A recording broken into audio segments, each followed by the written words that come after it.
This is the SL8 HITA project variety high yield technology adaptation project of the DA Department of Agriculture.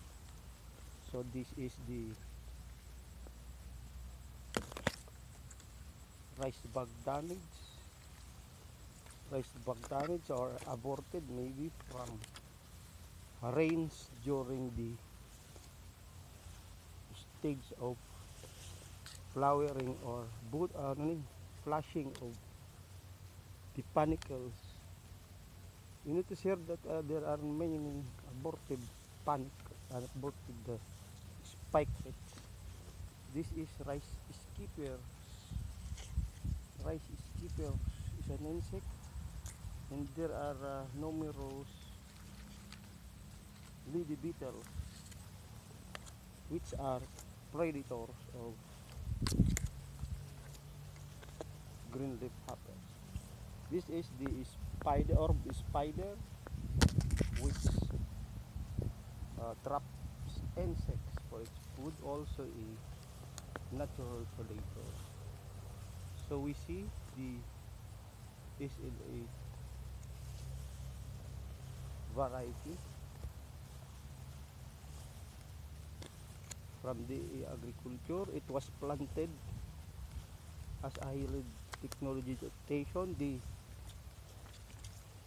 typical symptoms of stem borer whitehead, and this is the Rotboilia exaltata, which are very itchy in the feet. It has many awns and other trichomes which attach to your skin. So this really typical damage which due to raining during the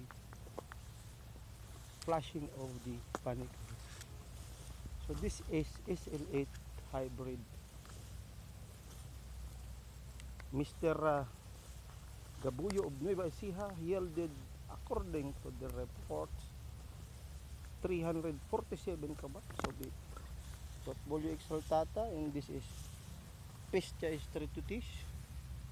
The world was with. It had been sprayed with Bicipiraxodium, and the amount, the larger dose make it. This is Rotboilia exaltata, a grass which makes itchy feet.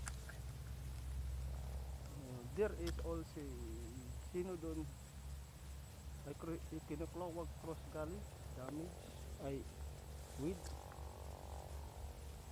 So this is the SL8 hybrid.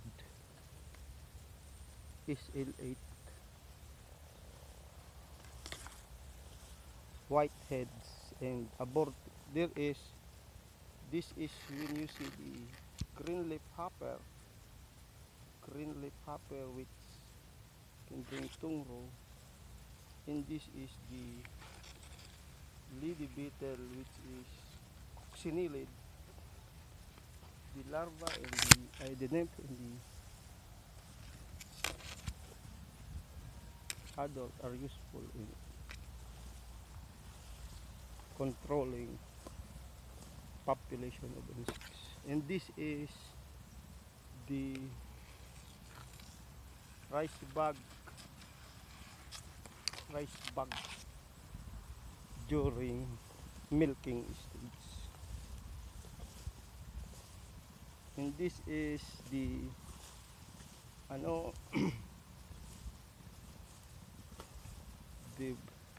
there is longhorn butterfly flying. Longhorn, not now caterpillar, but already a butterfly. Oh, this is, so this is the leaf folder, flying leaf folder.